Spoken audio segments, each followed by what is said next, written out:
Want to 10x your growth? Discover how only 3 growth hacks in 10 days can change everything. Welcome to the 10-Day Growth Hacking Challenge with your host, Nader Sabri. Today we are here with Mohammed Zakaria, better known as Zach. He runs Humd, an online platform that matches people looking for printing products with printers. They go as far as printing on unique materials to everything from t-shirts, business cards, and so forth. They solve the problem of quantity, time, quality, and delivery, which are the normal decision patterns which would create complexity when placing an order. They remove all those complexities by making it very simple and having vendors compete for your business, allowing you to get the best, not just quality, but the best possible price. Welcome back, Mohammed or Zach. How you doing? How you doing? Yes, I'm doing great, Nadir. Thanks for the great intro. Yeah, it's been a great journey. And yes, we have come to a third hack. To just it's been till now whatever we have kept testing. The results have been the great, and the signals have been really till now it's been great for complete. It changed the way how the whole growth hacking works, which we got a lot of new perspective to get into more. Into this one, complete getting into more of multiplying numbers, multiplying customer acquisition. Yes, it's been a great. Getting into the X factors, we call them, right? Getting that way up there. So before we get started, I mean, do you have any results you want to share with us on hack 1 or 2? I mean, I know we like to give these hacks some time within the challenge. Is there any results that continue to come in or other signals on hack 1 or 2 before we start on hack 3? So for us, the hack 1 with regards to startup kit and hack 2 with regards to business centers, and it's still in the progress. And both hacks have been working, and both hacks, in fact, the first hack we started generating few revenue as well from that kind of a hack. We got potential client who are kind of happy with the product, and they've literally ordered also, they paid also. And the second hack with connecting with business centers, this is we see a kind of a huge opportunity for us to getting into direct, a top-down approach, reaching to top these business centers, and through them connecting. So what we did was, yes, we have created a kind of a more on what you call the partnership program for them as well. And it's been really both hacks are still on working progress, and we want to continue because we don't see any negative signals out there. It's been positive. So till we saturate, we keep hacking over there. Exactly. Well, no, you bring a good point, because we always, in more advanced growth hacking training, we always talk about that every growth hack is like milk. It has an expiry date on it. So there's a lifespan in which it'll work, and then it will stop working. And you want to be able to detect that in advance, because you need to be finding either a completely different hack, or you need to find ways to keep accelerating that hack until the acceleration is so high that by the time you reach the expiry of that particular hack, you've milked, no pun intended, of course, you milked as much out of it as possible, and you've identified the next hack that you entered. And so ultimately, we look for the most sustainable, most long-term hacks that we can find, and build as much consistency inside them, because that gives you the ability to build a really good growth foundation. And that's one of the things in your challenge that's unique. We've done this with a few other contenders, which you made a strategic decision to create one base foundation hack and apply it in 3 different places. And that gives you a natural compounding effect from the get-go. As you identified, the behavioral challenges with the different channels are a little bit different. I mean, the first one is lower friction, whereas the business centers is higher friction. But again, it's a channel that can, with a bit more effort, will explode. And now we're going to go into hack number 3, which builds on the same foundation. The foundation being a printing startup kit, which is basically, as you can go back and obviously learn a little bit more about that in the very first hack, where we have the image where we show all the possibilities that would be in a single kit in low volume. And one of the things that Zach is hacking is he's removing minimum quantity orders that remove that friction point where people can just get started printing and then they can build the volume with time. I think it's a very smart way of just getting people into the ecosystem. Again, just so I forget, anyone who wants to know more about, Hamid and Zach, click below. And if you want to know more about his story, definitely head over to the kickoff video and you can learn a little bit more about that. So digging in, I mean, let's go into hack number 3. Tell us a little bit more what hack number 3 is, what happened, and some of the results that you've seen so far. So hack number 3 was more of connecting with all these what do you call this, events. So what we did is we try to understand what all events are scheduled. Now there are events which are scheduled for next week and coming week. Let's like a 1 week or 2 weeks. So when we started to reaching out these events and exhibitions, the kind of response what we got is almost these printing companies. I mean, these companies have already finalized the print products with the print companies, because it's like, it takes because we had to reach them in a stage where they're planning for an event, where they are planning to attend the event. But then we were the kind of a stage we reached them where the whole planning was done and executed as well. So then what we did was we checked the same hack. What we did was we kind of pushed the timeline. So we, instead of 2 weeks time, we went for a 1 month or 2 months time.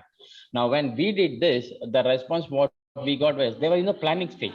A planning stage in which they are looking for a kind of a print partners who would kind of give them a good pricing or give them a good services. So what the response what we got is, hey, can you send us your mail? Now, what is your if at all we want to, because they have a certain requirement in their mind, and where they literally ask you upfront, they'll be okay, we might need some, let's assume 10 roll-up standards, or we might need around 10,000 flyers. What are your costing? So we were prepared with this kind of a costing, because we knew they're in a planning stage. They are kind of finding with the vendors and getting a quote.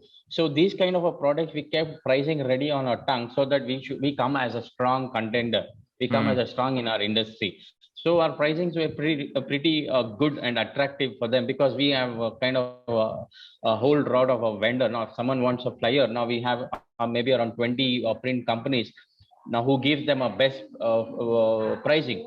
Now, one thing surprised them, these companies, were the pricing what we gave is like, oh my God, is it true? Is this really, is this price? Because I feel this way a kind of, because they've been used to have a traditional way of procuring print, where they never compete. I mean, they never analyze the different prices from different print companies. Now, bringing all these print companies have made them, give out all the transparent pricing, where they'll be like, oh, they're kind of a surprise with the pricing what we give them.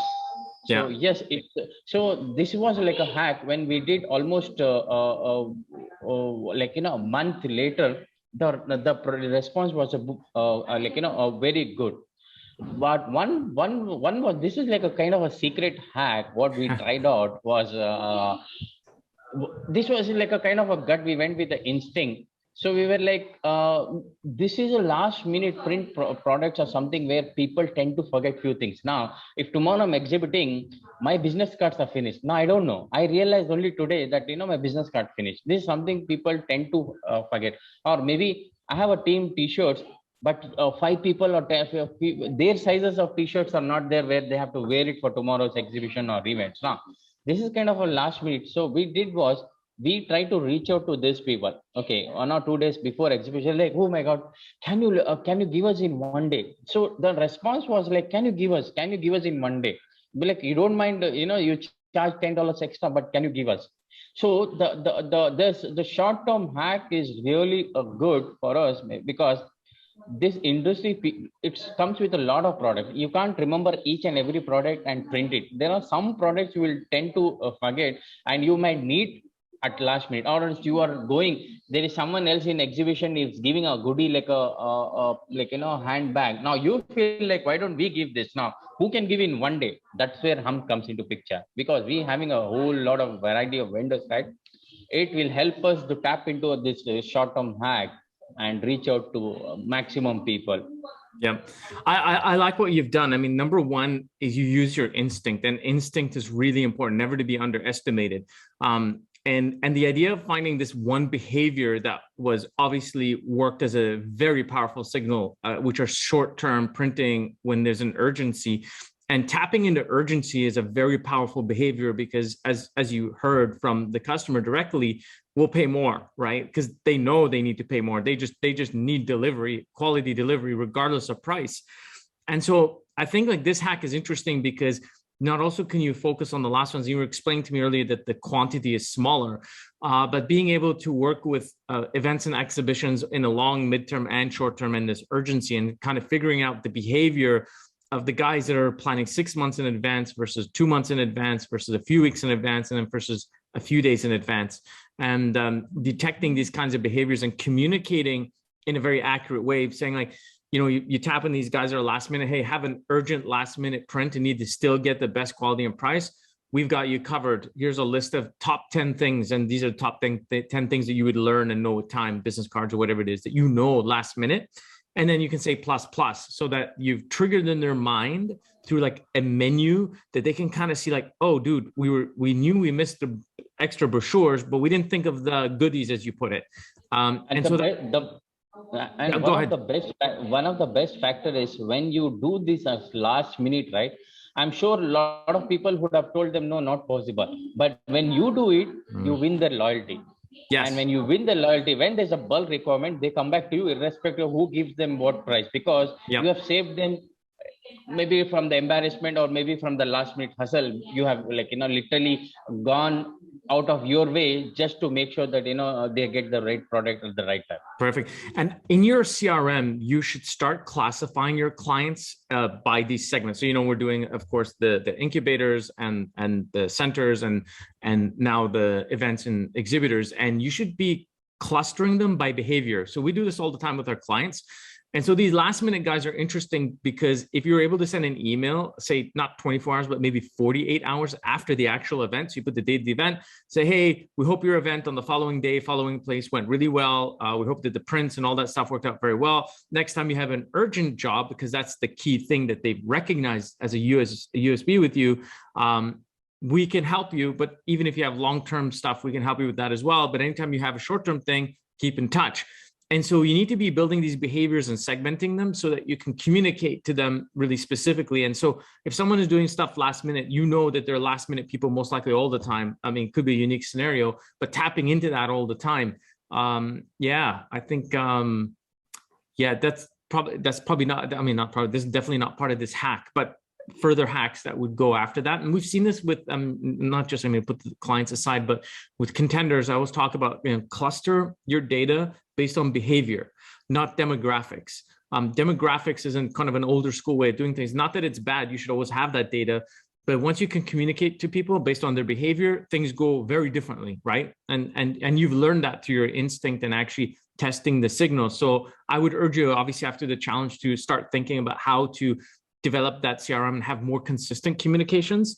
Like, for example, you remember the hack we had about the art? You do that later, of course, introducing that to all these people that you're building up with, because you'll be introducing new things all the time, new vendors, new products, new ways, new. And so you want to have like a database you're consistently communicating with. And if you can segment it by the behavior and communicate them based on their behavior, even more powerful. So that's awesome, man.